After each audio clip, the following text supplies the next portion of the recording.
Hello everyone, this is EGWwrites, the author and creator and voice of Lady Eilean. This audiobook video is a companion piece to the novel Lady Eilean, which is available to read for free at wattpad.com. You can find this book and a handful of others on my profile. To view that, please visit wattpad.com/EGWwrites. Two quick housekeeping notes before we get started. Number one, this book will contain adult content, so listener discretion is advised. Please use headphones or listen privately.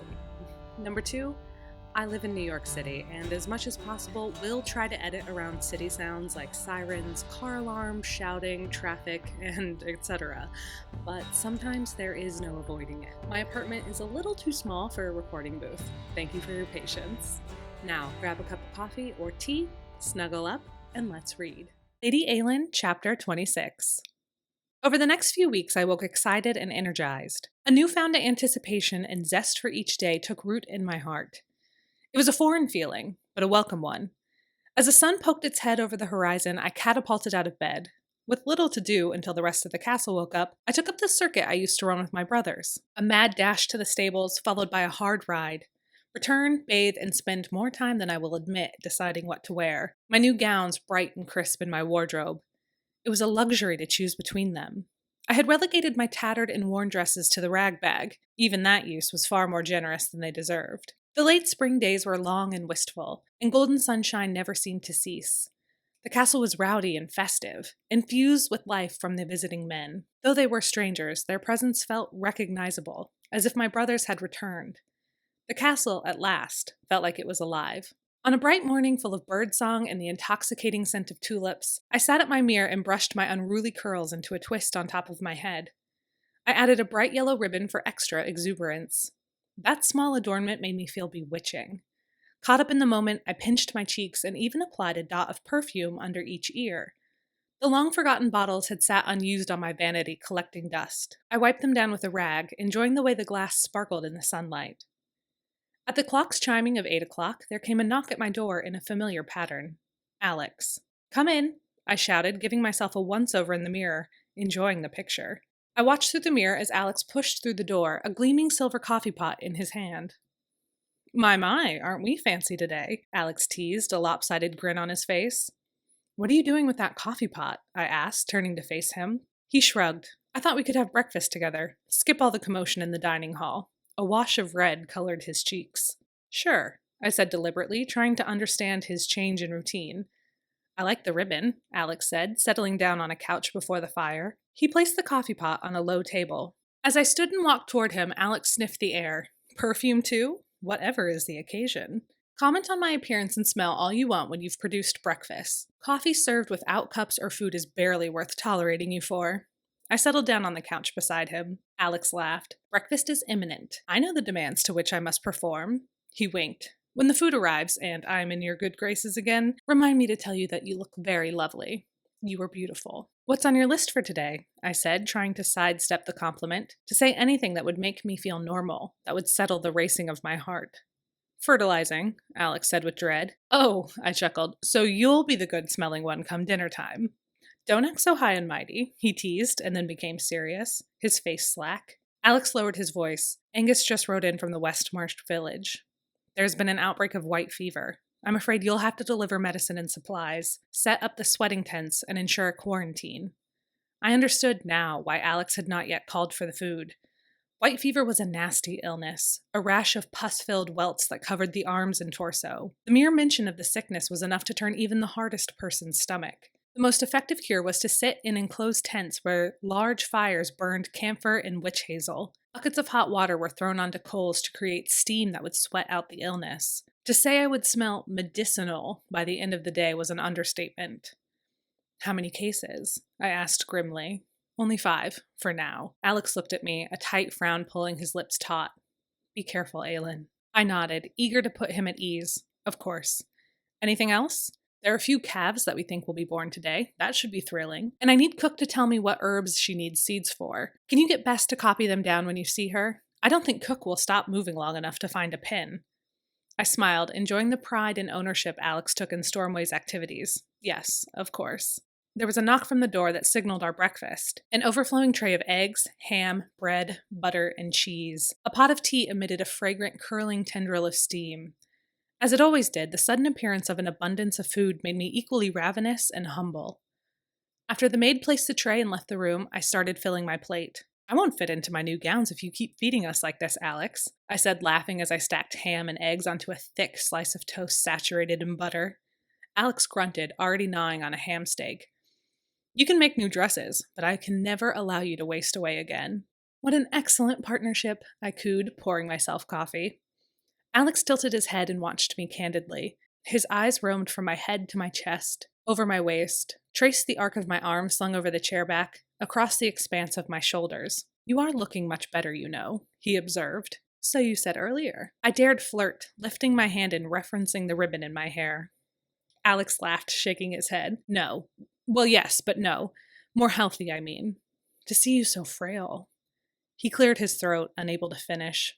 Smiling, rubbing my belly luxuriously, anything to make him laugh, I said, "We are all in your debt." Alex's cheeks colored. He ducked his head, looking bashful. "I wish you had written me earlier. Written the truth, I mean." I sighed and bit the inside of my cheek. "So do I. It was hard. I didn't know if you could even help, if it would be fair to ask such a thing from you." My words puttered out into nothing. "Eilean, you're my oldest and most dear friend," he said, shaking his head. When he stilled, the air seemed to halt with him. He leaned forward, our eyes locked. The song of the birds and the crackle of the fire faded into nothing. "Oh, sure. I know that now," I said, breathless, trying to settle myself under the strength of that stare. It was useless when he looked at me like that, when his eyes burned with that unnatural sincerity and his lips parted just so. It was hard to do anything but succumb to that gaze, that look, that resolve. My hands trembled as I took a sip of coffee, buying myself time, swimming in the moment until it ran dry. "Sometimes," I said, my voice gruff, "the darkest holes are the scariest ones to reach out from." I couldn't bear the thought that I might pull you deep down into my suffering. My words felt like a confession, a long-hidden secret. True, I had hidden our hardship because of pride, but also to protect Alex from whatever misfortune I bore the curse of. Alex reached over and intertwined his fingers with my own. Tenderly, he rubbed his thumb across the back of my hand. His expression was an open display of various emotions. The low brows of sympathy, the bright delight of joy, the bitten lip of longing. I scooted up toward the edge of the couch, pulling closer to him. Alex leaned forward, and I thought, the vision spiking through me like the fizz of bubbly wine, that he might kiss me. I wished he would kiss me. My pulse hammered in my throat, waiting. But he did not. With a squeeze of my hand, he dropped his hold and turned back to his food. "So," I said through a ragged breath, "why the private breakfast?" "I thought it might be quieter," he said diplomatically, stabbing eggs onto his fork. I bit back a laugh, his reason telling me enough. While Alex enjoyed Callum's company, he found him rather demanding. He had several words he liked to use regarding the man: wearying, tiring, exhausting, vexing, irksome, pesky. The list went on. I knew the two men liked each other, and well, but Alex was the deliberate and measured mirror to Callum's blustering enthusiasm. Alex found him somewhat bewildering. "Do you dislike Callum and his men because they are islanders?" I asked, wondering if that was more to the point of my friend's discontent. I didn't have reason to believe Alex prejudiced, but family ties and loyalty to country could be touchy. I knew that. Alex shook his head, frowning. "I don't dislike either Laird Grant or his men. If I appear bothered by them, it is because they are your men more than my own, islanders through and through. No one is treating my men poorly, but this is not their land. And I guess because Callum and his fellows fought, rose to the occasion their country demanded of them. But Callum disagrees with the war." "I know," Alex swore, his entire body tense. "This war is a nightmare, a fool's errand. But I wonder, am I less of a lord? Am I a traitor for staying out of it?" I considered his words, felt them hit home in my chest, fitting into jagged holes that were tender and confused. I had also felt the need to prove myself. To the people of Stormway, of Elmsmere, to myself. "If you think entering the conflict is the right thing to do," I started, not sure how to make my point. Furrowing my brow, I tried again. "I look at it in terms of impact. You've done more good by coming here, helping Elmsmere survive, opening your lands to those in need of shelter and safety. I can't think of anything more noble than preserving life. You might win glory on a battlefield, but at what cost? To others, to your soul. My words were meandering and inarticulate. Alex only chewed on a heel of bread, watching me shrewdly. I told Ian before he left he wasn't a fighter. I don't think any of my brothers were. Or my father. Perhaps fighter was the wrong word. I don't think they were killers. I looked down, swiping a few crumbs off my skirt, but they are now. Who knows what stain that leaves on a person? What they will be like when they come home? Blinking back tears, I looked up, met the clear, steady sea eyes of my friend, my anchor. You're not a killer, Alex. I'm glad you're not. But you are a fighter. You fight for your people, my people, for a better world for all of them. For me. I whispered the last two words, letting them float between us, flotsam in the sunlight, lingering among the dust motes. Alex nodded once and turned. He stared into the fire, a scowl contorted his brow. I let him stew, content to eat and give him the space he needed. I finished my breakfast and a second cup of coffee in silence. Then, remembering my comment on dark holes and the challenge of asking for help, reached out my hand into his abyss. Alex, are you all right? I asked lightly. He turned, eyes lined with unshed tears. Thank you, he rasped. This time I leaned forward. I grabbed his hand. You're a wonderful person. Come to me anytime you need a reminder, I said with a smile. How's the bookkeeping? He asked unexpectedly, his voice thick. I allowed the change of topic, knowing it was better to move on, for now. I should finish organizing the study this week. I admittedly forgot to finish the task after Callum arrived and interrupted our process. Do you want help? Help? No. I won't subject you to that torture again. Companionship, however, if you are free to provide it, is always welcome. Alex laughed, the sound bouncing through the room and bringing back the light and harmony with it. He attacked his breakfast with vigor, finishing it up. I know you. You'll end up putting me to work anyway, regardless of whatever pretty promises you spin now. Beaming, delighted by the return of his easy teasing, I said, I'm only near perfect, Alex. Not actually perfect. He rolled his eyes, but promised to look for me later this afternoon in the study, if I was back from the village by then. You should leave after we finish eating. Did you order the gig and horses for my trip already? Of course, almost perfect, Laird MacLeod. Alex checked his pocket watch and nodded. He poured and drained a cup of tea. Take a shawl with you, a heavy one. There's a lot of sunshine, but the wind is brutal and cold. I knew that from my morning ride, but said nothing. Instead, I clucked my tongue and muttered about mother hens. Make sure you bundle up while fertilizing then. I can only play nursemaid to so many people in one day. I don't think you'd appreciate my tending to you if you caught a chill. Alex's eyes twinkled and he smiled slowly, looking like he was more than up for the challenge. The sight of that open encouragement set my blood on fire. It was enough for me to provoke him further. Oh, and if you want your men to become my men, then you're more than welcome to get on your knees and pledge fealty to me too, Alex. He scoffed a laugh. The sound broke over my skin with goosebumps. We'll see, was his mocking reply.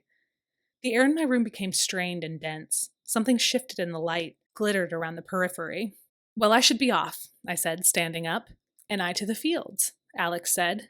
With enthralling possession of my space, he walked toward my bed where I had tossed a heavy green shawl. He shook it out and placed it around my shoulders. I almost fainted as his fingers brushed against my arms, running from shoulder to wrist with a feather-light touch. See you at dinner? I croaked. Save me a seat, he said, his voice low and his body so very, very close. The morning light did marvelous things to his eyelashes, gilding them like gold. It made his skin luminous. My eyes dipped to his lips, and Alex's answering laugh was a low rumble against my abdomen. He kissed me, then, the shock and delight of it radiating throughout my body from my lips to my toes. I held his face in my hands, felt the heated grip of his touch around my waist. It was like a memory, sweet and cozy and full of wonder. I didn't want sweet and cozy. I pushed against him, pulled him into me, a dance of my own desire. Just as I opened my mouth to flick my tongue against his, to walk through the door that had opened between us weeks ago in a soggy bog, Alex stepped back. I don't think I'll get on my knees just yet, he said with a wink. His words were a silken promise. He kissed the tip of my nose and turned on his heel. Off to work, he called over his shoulder, His jaunty wave fluttered in the air. Gasping for air, I stood stunned as he retreated. Thank you so much for listening today. I hope you enjoyed the story.